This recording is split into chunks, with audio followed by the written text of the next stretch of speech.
The day started like any other, with the aroma of freshly baked bread drifting from the kitchen and the soft morning light spilling across the living room. I had just finished helping Grandpa organize some old photo albums when the storm hit, sudden, sharp, and suffocating. It began with my mother, her face pale, her voice tight with anger I had never heard from her before. "Did you take it?" she demanded, gripping the edge of the table as if it were the only thing keeping her upright. I froze, my heart hammering so loudly I thought she must be able to hear it. "Take what?" I asked, though a cold knot of dread had already settled in my stomach. "The money, the savings Grandpa had been putting away," she said, her eyes flashing like knives. "Don't lie to us." I shook my head, disbelief rooting me to the floor. I would never. Grandpa trusts me. Why would you even think that? You were the last one in his study. My uncle chimed in, his voice heavy with accusation. "The accounts have been checked, the cash is gone. You had the chance and now you're denying it." The words felt like a punch to my gut. My own family, the people who had laughed at my jokes, celebrated birthdays with me, who had held me in their arms when life went wrong, were suddenly strangers. I could see it in their eyes, suspicion, disbelief, even hatred. "Stop it," I cried, desperation making my voice shake. I swear I didn't touch it, but my pleas fell like raindrops on stone. No one listened. Grandpa sat in his favorite armchair, frail hands folded on his lap, his eyes clouded with confusion. "Children, children," he murmured softly, but no one was listening to him either. My mother shook her head, tears glinting on her cheeks, and whispered, "He's lying, Grandpa. I'm sorry, but—" I felt my chest tighten, the room spinning as the family I had loved unconditionally turned against me. Cousins I had grown up playing with now stared with thinly veiled suspicion, murmuring behind their hands. Could it really be true? I could almost hear them thinking, and it was worse than being accused. It was the isolation, the invisible walls rising around me. For hours I tried to reason with them. I showed my hands, my pockets, my entire self, as if transparency alone could prove my innocence. But their judgment was already made. Words fell like empty shells, their accusations echoing louder than my denials. Even the dog, sensing the tension, stayed at the corner of the room, whimpering softly. By evening, the confrontation had escalated to whispers and cold stares. My mother avoided looking at me, and my father's usual warmth had hardened into stone. "We can't have you here tonight," he said finally, voice calm but final, as if the kindness in him had been drained away. "You should go. Stay with your aunt, maybe, until this is sorted." I wanted to scream, to plead, but I felt a hollow emptiness swallowing me. I gathered my bag mechanically, every step weighted by the disbelief of being cast out by the very people I had called my family. On the way out, I caught Grandpa's gaze one last time. He blinked slowly, unsure, worried, but unable to speak the words that might save me.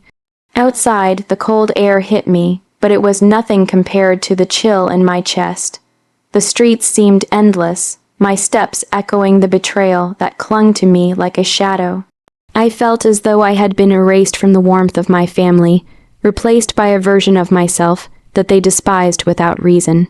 That night, alone in my aunt's guest room, I replayed the accusations in my mind, each word twisting into a sharper dagger. The injustice burned, but beneath the hurt, a different feeling began to stir, one that was quiet, simmering, and dangerous. It was a feeling I had never allowed myself before, the desire not just to prove them wrong, but to make them see the truth in a way they could never ignore. I didn't know how yet, but I knew one thing for certain: I would not let their betrayal define me. The guest room felt suffocating in its silence. The hum of the radiator, the faint creak of the floorboards, and the occasional car passing outside were the only sounds keeping me company. I sat on the edge of the bed, staring at the wall, replaying the confrontation over and over. Every accusation, every glance, every whispered doubt echoed in my mind. How could they turn on me so easily? How could my family, my blood, assume I was capable of such betrayal without a shred of proof? I needed answers. I needed proof. And then, almost on instinct, I thought of Grandpa's old attic, a treasure trove of memories, of forgotten moments, of pieces of his life he had documented in little ways. Photographs, letters, trinkets, and videos. I remembered him laughing, showing me boxes labeled memories, in his careful, scrawled handwriting. The thought of returning there filled me with a strange mix of comfort and sorrow. The next morning, under the guise of running errands, I slipped away to Grandpa's house. The front door was unlocked, as it often was when he was asleep in the afternoon, and I climbed the narrow staircase leading to the attic.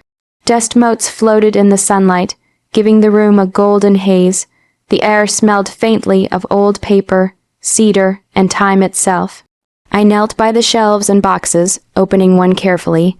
Inside were photo albums, old birthday cards, letters from friends, and a jumble of VHS tapes and DVD. My fingers trembled as I sifted through them, the quiet clicking of the tape cases filling the room. Then I found it, a box labeled Grandpa's 80th birthday 2020. My heart skipped. I remembered that day vividly, the laughter, the cake, the way Grandpa's eyes sparkled with joy as he hugged everyone in the family. I pulled out the discs and rushed home, heart pounding with a mixture of hope and fear. That night, I set up the laptop in my room, the glow of the screen illuminating my face as I inserted the first disc. The opening scenes brought tears immediately. Grandpa blowing out candles, everyone singing, the family gathered in happiness I hadn't seen since before the accusations. But then, as I scanned the footage carefully, something caught my eye. A brief moment, less than a second in the video, showed the living room table, and there, in the corner, was someone rifling through Grandpa's desk. It wasn't me. The figure's hands were unfamiliar, quick, deliberate, and unmistakably the hands of someone who had been trusted in that room. My pulse raced. Could this be the proof I needed? I replayed the scene over and over, slowing it down frame by frame. The face was partially obscured, but the posture, the mannerisms, it was one of my cousins. Memories from that birthday day flashed in my mind, laughing with Grandpa, helping him serve cake, teasing each other. I realized now that I had been oblivious while someone else had been sneaky, slipping away to take advantage of the trust Grandpa had placed in all of us.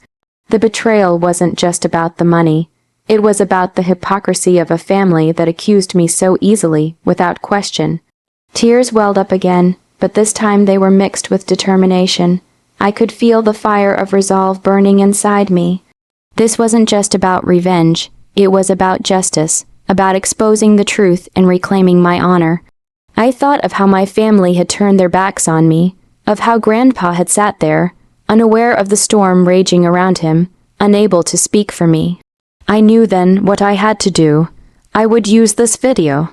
I would show them the truth, but not out of anger alone, out of careful precision, of subtle unveiling, so that every doubt, every whisper of suspicion would crumble. I wanted them to see, to feel the weight of their misjudgment, and to understand the depth of the trust they had broken in me. That night, as I carefully catalogued every clip, pausing to note the moments that mattered, I felt closer to Grandpa than I had in days. Even though the family had turned against me, the bond I shared with him, the memories, the laughter, the trust remained unshaken. And with that bond came the quiet assurance that when the time came, the truth would speak louder than any accusation, louder than any rumor, louder than the sting of betrayal itself. For the first time in weeks, I slept with a sense of purpose. I wasn't just the accused anymore. I was the keeper of the truth, and soon the world around me would have no choice but to see it. Days passed, but I couldn't shake the weight of the betrayal. Every time I closed my eyes, I saw the faces of my family, their disbelief, their harsh whispers, the way they had turned their backs on me without a second thought.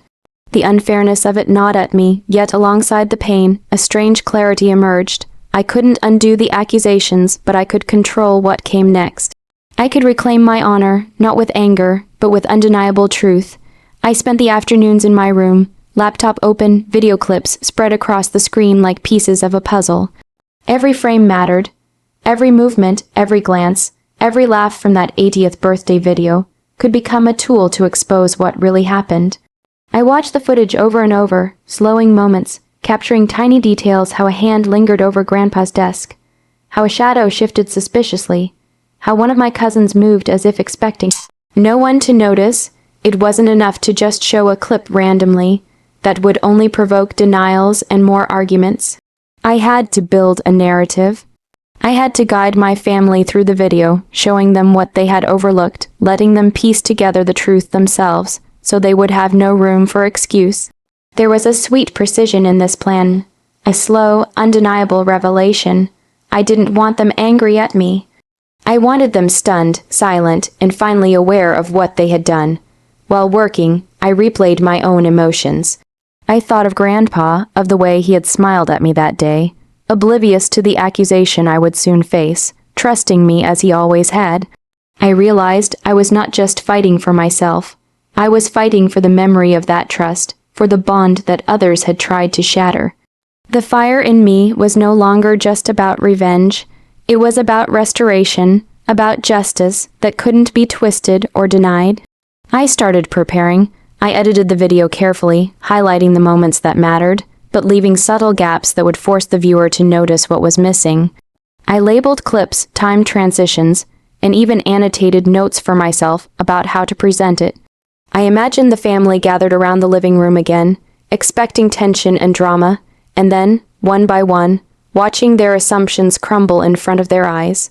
The anticipation made my stomach churn, but it was nothing compared to the satisfaction I imagined when truth finally unfolded. I pictured my mother's jaw tightening, my uncle's confident sneer faltering, my cousin's eyes widening as the evidence became undeniable. And then, finally, Grandpa, realizing what had been overlooked, nodding at me with that soft, trusting smile, as if to say, I always knew. I also had to steel myself emotionally. Revenge without control would have made me just another angry family member. But this, I told myself, was justice served with patience, with care, with respect for the person at the center of it all. Grandpa deserved that. I deserved that. I could almost feel the balance tipping back in my favor, a quiet satisfaction that had nothing to do with humiliation and everything to do with truth. Nights became my laboratory. I stayed up late, replaying the video, imagining the delivery, rehearsing my calm voice, the points I would emphasize. I didn't want to shout or point fingers. I wanted the video to speak. Let it expose the liar. Let it clear my name. Let it restore what had been damaged.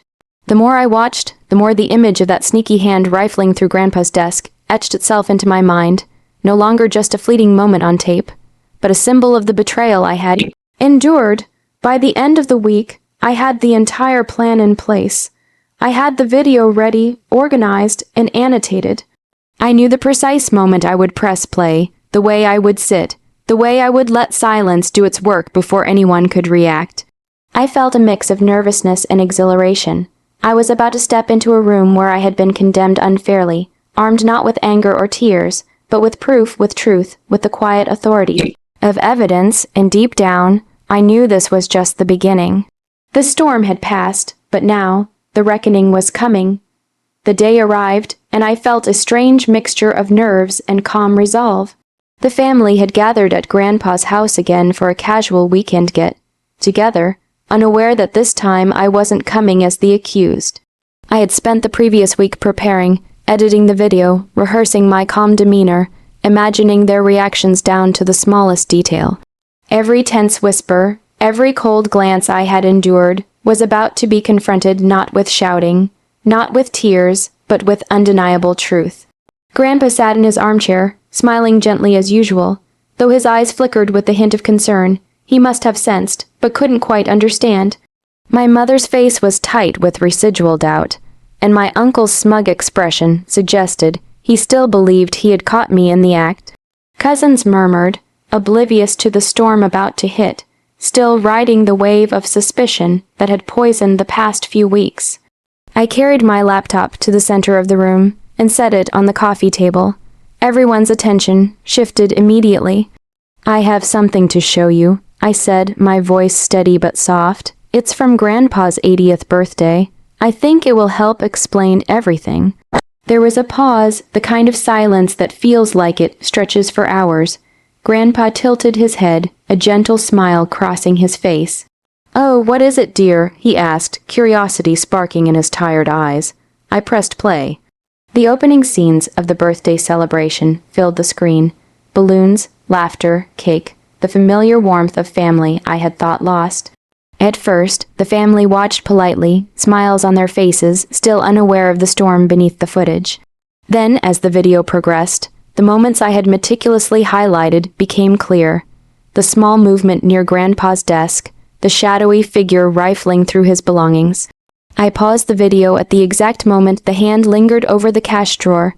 Every eye in the room was drawn to the screen. I waited, letting the silence stretch, letting them notice what they had failed to see before. Then I slowly pressed play again, zooming in on the unmistakable posture and gesture, the same mannerisms I had observed countless times, now frozen for everyone to see. My mother gasped, stepping back. My uncle's confident expression faltered, his jaw tightening as realization crept over him. It can't beat," he muttered. I let him fumble for words. I didn't interrupt. The video spoke louder than any accusation, louder than any argument, louder than the pain of the past weeks. Cousins stared at each other, whispering nervously, faces pale with the weight of truth. Grandpa's eyes grew wide and then soft, filled with the kind of knowing sadness that comes when a betrayal is finally revealed. He reached out, touching my hand gently. "I see now," he murmured. "I should have trusted you, and you did nothing wrong." The room was heavy with silence. Some family members avoided my gaze, others seemed frozen in shock, unable to reconcile their earlier judgment with the evidence before them. My mother's tears flowed freely now, not of anger, but of regret. She reached for me, voice trembling. "I'm so sorry, we were wrong." I took a deep breath, feeling a strange mixture of relief and sorrow. Justice had been served, but the scars of their accusations remained. I forgave them quietly, but I also knew that trust, once broken, could not always be fully restored. The sweet satisfaction of vindication was tempered by the knowledge of what had been lost in the process: innocence, ease, and the unquestioning warmth of family before suspicion poisoned it. Grandpa leaned back, holding my hand, eyes soft with pride. "You've shown patience, wisdom, and respect, even when they doubted you," he said. "That's more than most could manage." His words filled me with warmth, stronger than any argument, stronger than any accusation. As the day continued, conversations were awkward but gentler. The family began to repair itself slowly, each apology, each acknowledgement of wrongdoing like a fragile bridge being rebuilt. And while the shadow of betrayal would linger, the truth had been revealed, and with it, a quiet vindication that no one could ever take away. That night, as I lay in bed, I thought of the video, of Grandpa's eyes, of the family gathered in stunned silence. I realized that the real victory wasn't humiliation or anger. It was truth, patience, and the quiet power of evidence. And in that victory, I found something deeper, not just justice, but a reaffirmation of who I was, and the knowledge that no accusation, no betrayal, could define me again.